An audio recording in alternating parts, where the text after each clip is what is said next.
Okay, wala nang pasakalye, diretso na sa punto tayo ha. Mga katropa, ngayon pag-uusapan natin ang mainit na issue ha ng Supreme Court decision sa impeachment trial, impeachment case ni Vice President Sara Duterte at bakit sinasabi ni Senator Marcoleta na hindi kayang tibagin ng mga resolusyon at dakdak ng mga dilawan.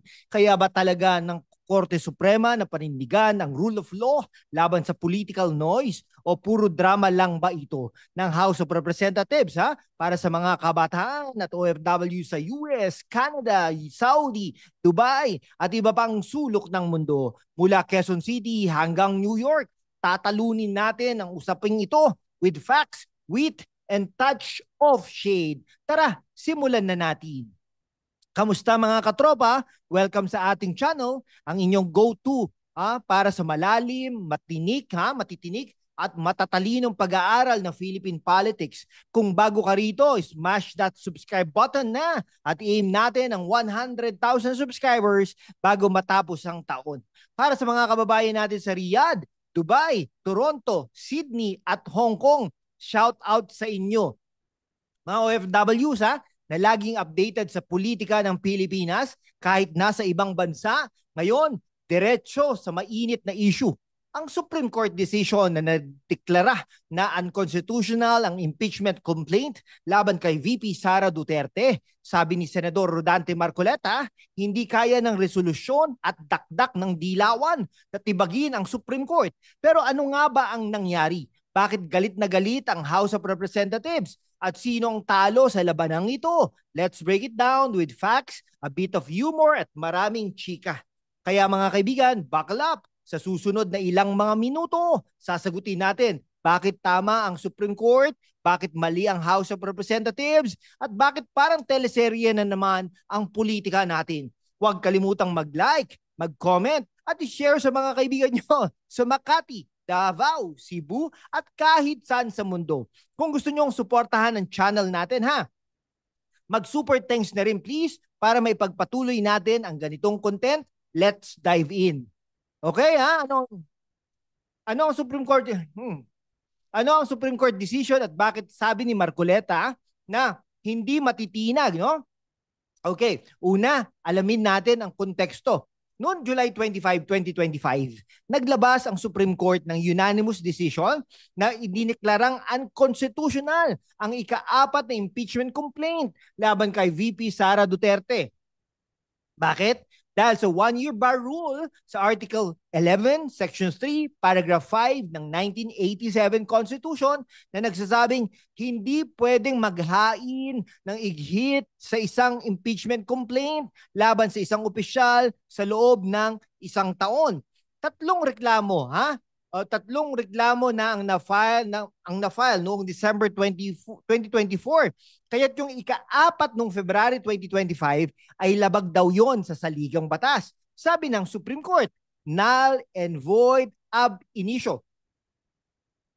O sa madaling salita, walang bisa mula't simula. Okay si Senador Marcoleta, nakilalang supporter ng rule of law, sinabing hindi kaya ng mga resolusyon ng mga dilawan o mga kritiko ng administrasyon na baliktarin ang desisyong ito. Bakit? Dahil ang Supreme Court ang final arbiter ng Constitution. Kung sinabi ng Supreme Court na unconstitutional, tapos na ang usapan.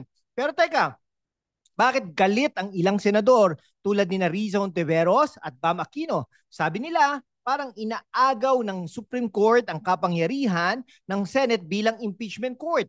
Ano sa tingin mo, mga katropa? Tama ba si Marcoleta na ito'y tungkol sa rule of law?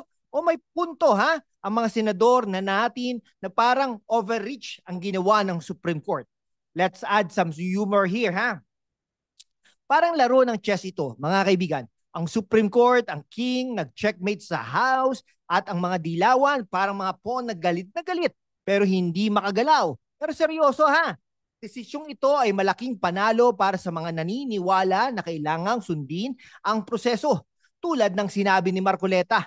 Pero ang tanong, hindi kaya masyadong technical ang Supreme Court at hinayaan si VP Sara na makalusot sa mga alegasyon ng corruption at betrayal of public trust? Let's unpack that later. Ngayon, pag-usapan natin ang House of Representatives. Sabi ng Supreme Court, mali ang ginawa ng House dahil hindi nila sinunod ang due process. Ang unang tatlong reklamo noong December 2024 ay hindi daw inaksyonan ng maayos. Parang iniwan lang sa archive folder. Pero noong February 5, 2025, biglang may ika-4 na reklamo na inaprubahan ng mahigit 200 House members na higit sa 1/3 ng Kamara. Ang problema, sabi ng Supreme Court, kapag nag-file na ang unang tatlong reklamo, tapos na ang kota para sa taon. Kaya't kung ika-4 ay labag sa 1-year bar rule, no? Pero teka, mga katropa, hindi ba parang sloppy work ito ng House? Imbes na maingat, na sundin ang proseso, parang nagmamadali sila para maipasa ang impeachment sa Senate. Sabi ng House spokesperson na si Princess Abante, mali daw ang Supreme Court dahil hindi nila binasa ang official journal ng House at mas pinaniwalaan ang news articles. Pero hello House, kung mali ang facts ng Supreme Court, bakit hindi nyo maayos na naipaliwanag yan sa simula? Parang estudyante itong House na ito na nag-cram sa project tapos galit sa prof dahil baksak. Let's get real. Ang House ang may exclusive power na mag-initiate ng impeachment pero hindi sila exempted sa Constitution. Ano kayo? Ang pagmamadali nila ay parang nagbigay ng ammunition sa Supreme Court para sabihin, huy, chill, sundin nyo muna ang batas. Kaya nga, sinuportahan ng Integrated Bar of the Philippines ang Supreme Court na sinasabing ito'y tungkol sa safeguarding ng architecture of the Philippine democracy. Pero para sa mga kabataan sa Quezon City, Davao o kahit sa Dubai, tanong ko sa inyo, hindi ba dapat mas maingat ang House para hindi masayang ang oras natin sa mga ganitong drama? Comment down below. Okay ngayon, pag-usapan natin ang Senate. Sabi ni Senate President Chis Escudero, hindi daw pwedeng simulan ang impeachment trial hanggat hindi nagsisimula ang session ng 20th Congress noong June 2025. Pero noong June 10, biglang nag-convene ang Senate bilang impeachment court. Tapos hinintay nila ang House na i-clarify ang constitutionality ng complaint. Parang sino ito mga katropa? Ang Senate, parang supporting actor na gustong maging lead pero pinabalik ang bola sa House. Pero ito ang plot twist sabi ng ilang senador tulad ni Risa Hontiveros, parang iniwan nila ang Supreme Court sa ere dahil sa ruling. Si Senator Bam Aquino naman gustong-gustong ipagpatuloy ang trial kahit sinabi ng Supreme Court na walang jurisdiction ang Senate. Pero si Senator Marcoleta, kasama ang 20 senador, sinuportahan ang Supreme Court na sinasabing ito ang final arbiter ng Constitution. Kaya't ang tanong, sino ang tama? Ang Senate ba na gusto ipaglaban ang kanilang kapangyarihan bilang impeachment court o ang Supreme Court na nagsasabing, huy, kami ang boss dito pagdating sa batas?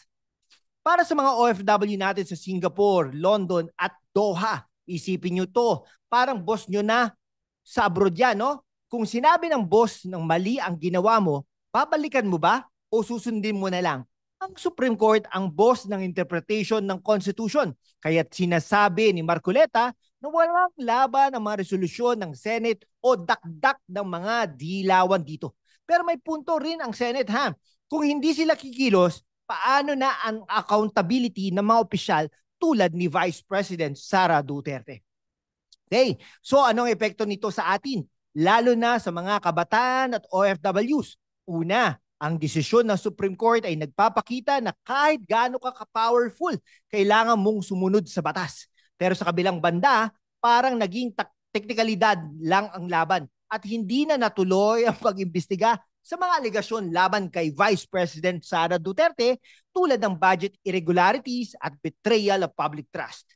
Para sa mga kabataan sa Cebu, Manila o kahit sa Los Angeles, ito ang tanong.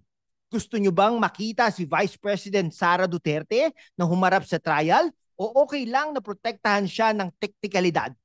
Okay, sabi ng Supreme Court, pwede pang maghain ng bagong impeachment complaint simula February 6, 2026. Pero habang naghihintay tayo, ang mga isyong ito, corruption, accountability at rule of law ay nananatiling mainit. Kaya't sa mga kababayan natin sa Sydney, Vancouver at Jeddah, importante na manatiling updated kayo. Ang politika ng Pilipinas ay parang teleserye. Pero ang ending nito ay nakasalalay sa atin, sa ating boto, sa ating boses, at sa ating paninindigan. Ayan mga katropa, binakbak natin ang Supreme Court decision, ang papel ni Senator Marcoleta at ang mga pagkukulang ng House of Representatives. Ang bottom line, ang Supreme Court ang may final say sa constitutional issues at kahit anong dakdak ng mga dilawan o resolusyon ng Senate, hindi matitinag ang rule of law. Or so says Marcoleta. Pero sa kabilang banda, ang pagmamadali ng House at ang pag-aalinlangan ng Senate ay nagpapakita ng marami pang dapat ayusin sa proseso ng impeachment natin.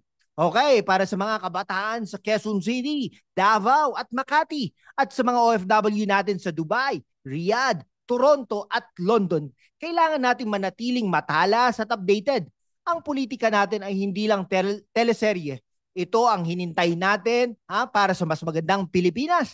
Kaya't i-smash na ang subscribe button, i-like, i-comment at i-share sa inyong mga kaibigan sa Cebu, Manila, New York at kahit saan. Kung gusto nyong suportahan yung channel, mag-super thanks na rin please para may pagpatuloy natin ang ganitong klaseng content. Ano sa tingin ninyo? Tama ba ang Supreme Court? O dapat bang ipaglaban ng Senate ang impeachment? Sabihin nyo yan sa comment section ha. At huwag kalimutang itag ang mga kaibigan nyo sa Hong Kong, Singapore at Sydney. Salamat mga katropa. At hanggang sa susunod na episode, keep it real, keep it political, at keep it Pinoy. Peace out at mabuhay ang Pilipinas!